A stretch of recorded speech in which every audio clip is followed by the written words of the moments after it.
Hello, everyone, and welcome back to the English Learning Podcast. I'm Jason, your host. And I'm Julia, your co-host. We're really happy you're here with us today. Today's episode is about something very interesting and very important. We're talking about how to train your mouth to speak in English. Yes, not just your brain, but your mouth.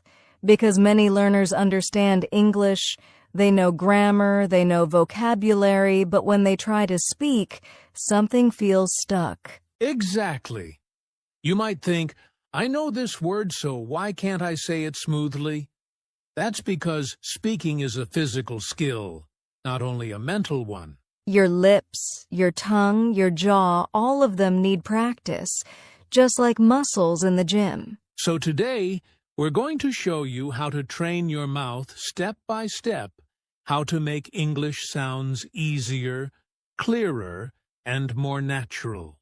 We'll talk about simple exercises, common mistakes, and a daily routine you can follow at home, even if you don't have a teacher or a partner. And don't worry, you don't need to be perfect. You just need to practice a little every day.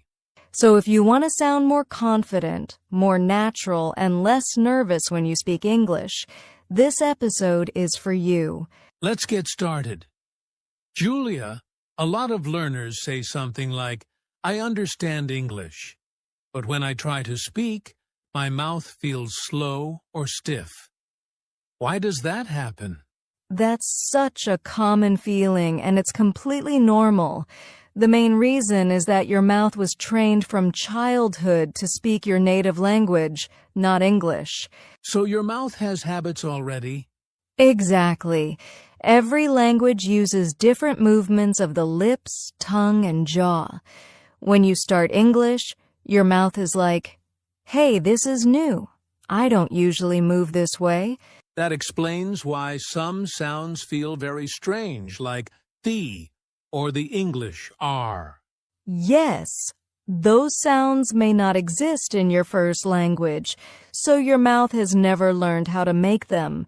It's like asking your hand to write with the other hand. It feels uncomfortable at first. So it's not about intelligence. It's about training. Right. Many learners think, something is wrong with me, but nothing is wrong. Your mouth just hasn't had enough practice yet. Another thing is fear. When people are nervous, their muscles become tense. Yes, fear makes your mouth tight. You're afraid of making mistakes, so your body becomes stiff and speaking becomes harder. So the stiffness comes from two things: new physical movements and emotional tension. Exactly.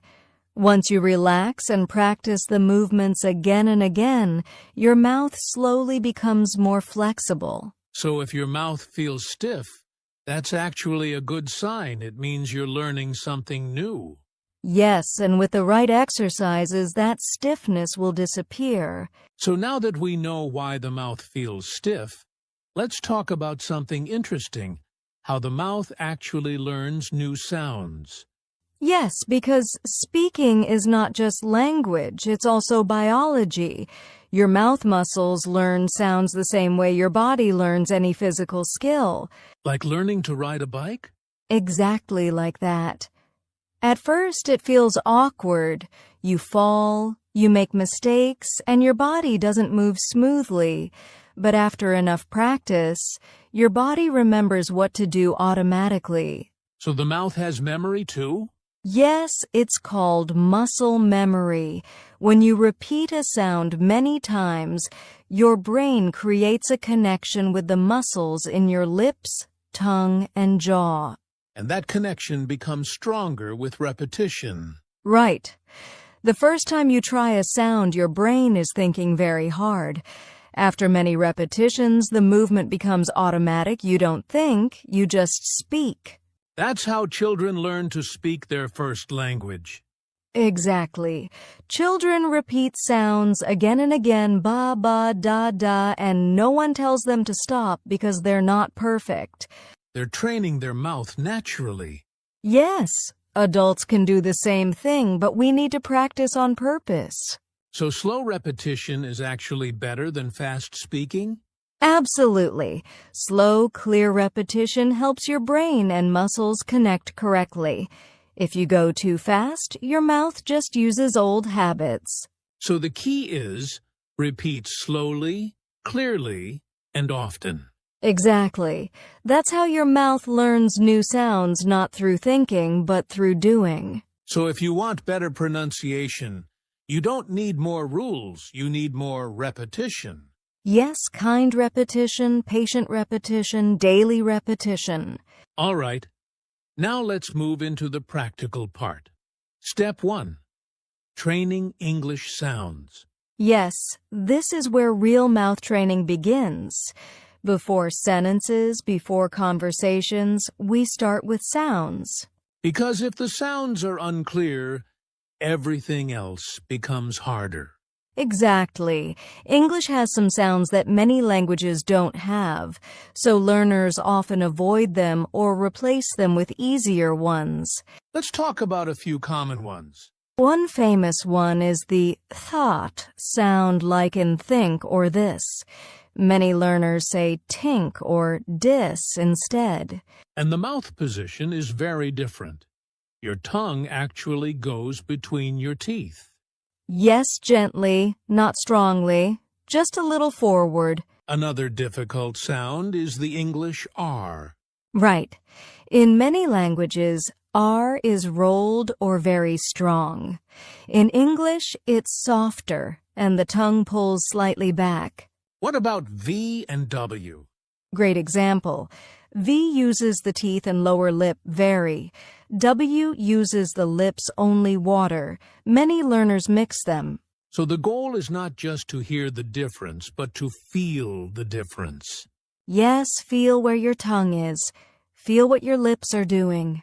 So how should learners practice this? First, choose a few difficult sounds. Second, practice them alone. Just the sound, not words, not sentences. Like or, r.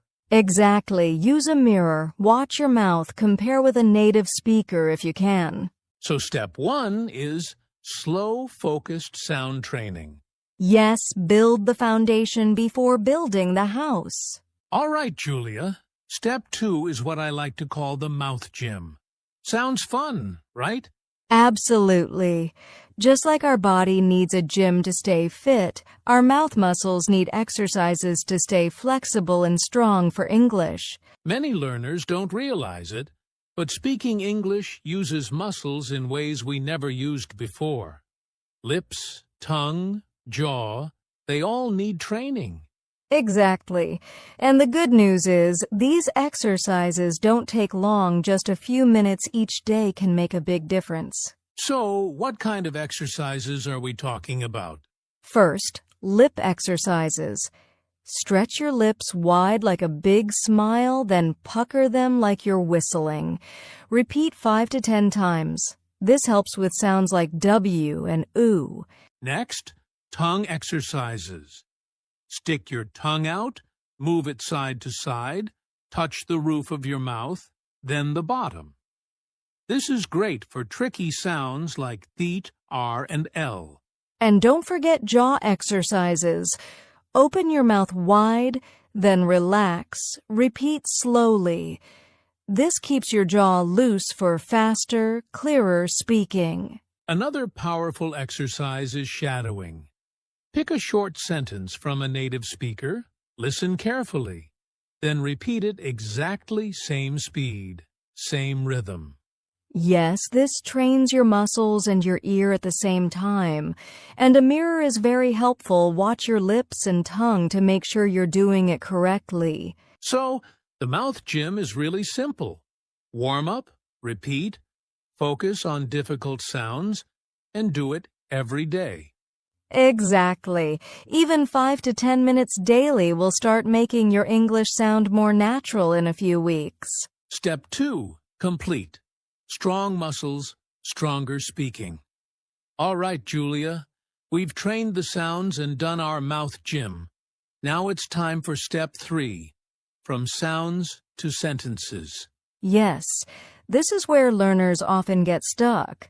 They can say words clearly, but when they try a full sentence, it becomes difficult. Exactly.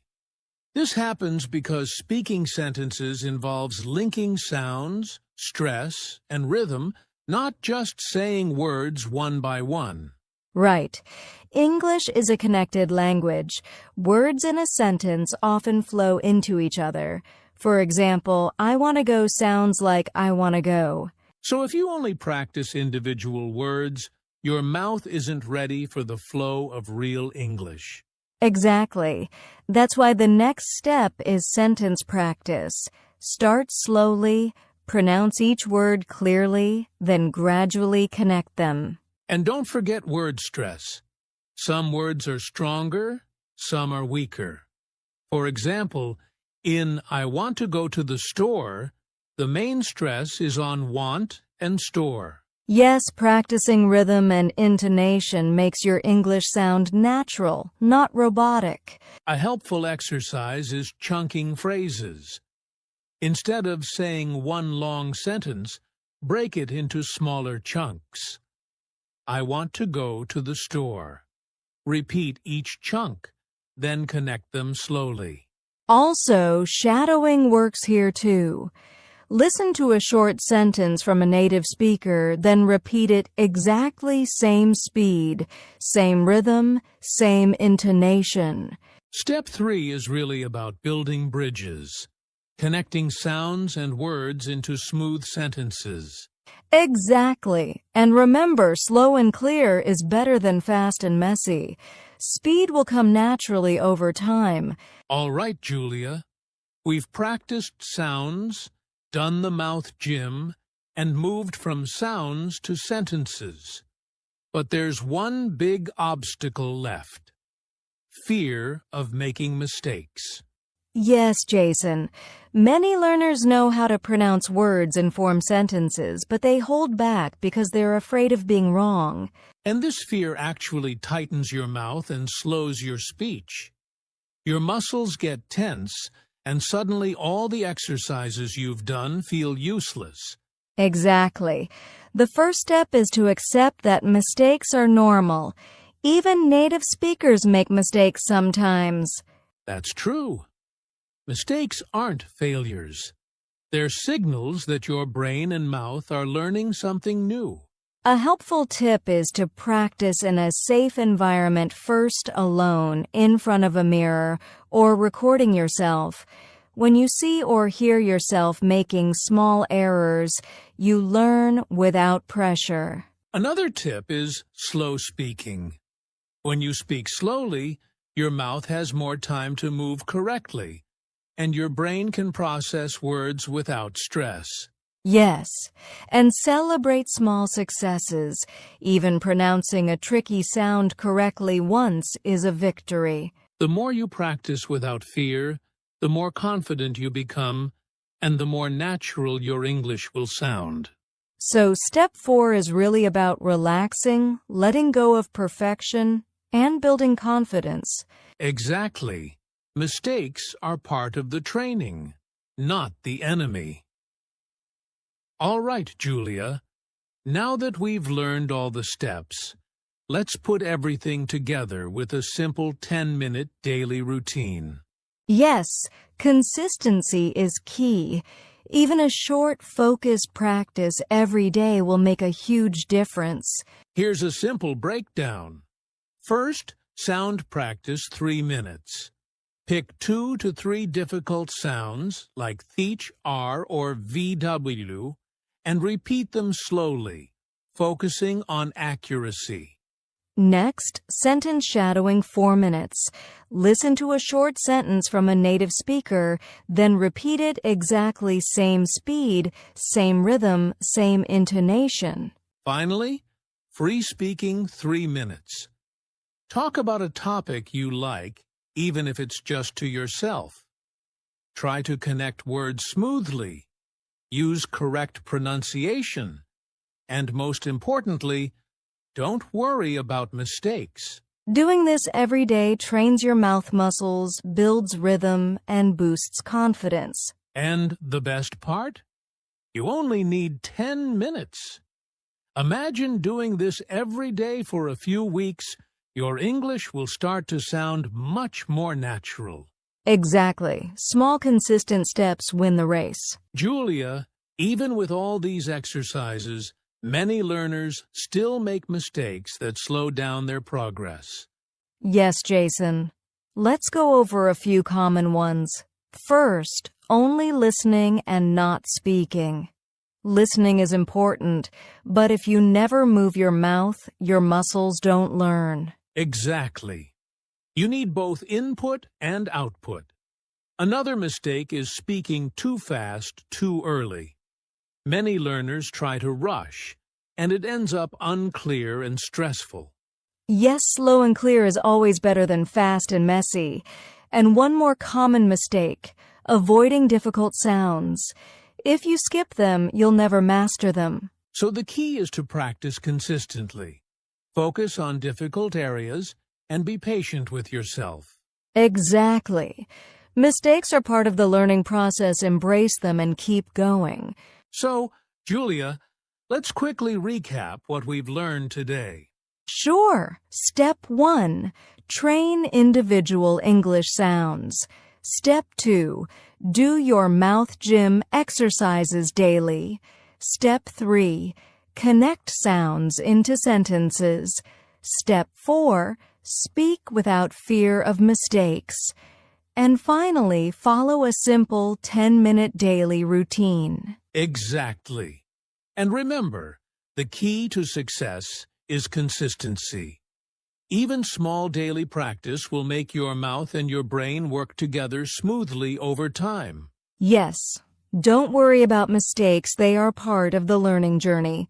Focus on progress, not perfection. And here's your challenge for today. Start your 10-minute routine right after this episode and commit to doing it every day this week. That's right. Your mouth will start to feel more flexible, your speech will get clearer, and your confidence will grow. Thanks for joining us today on the English Learning Podcast. See you next time and keep practicing.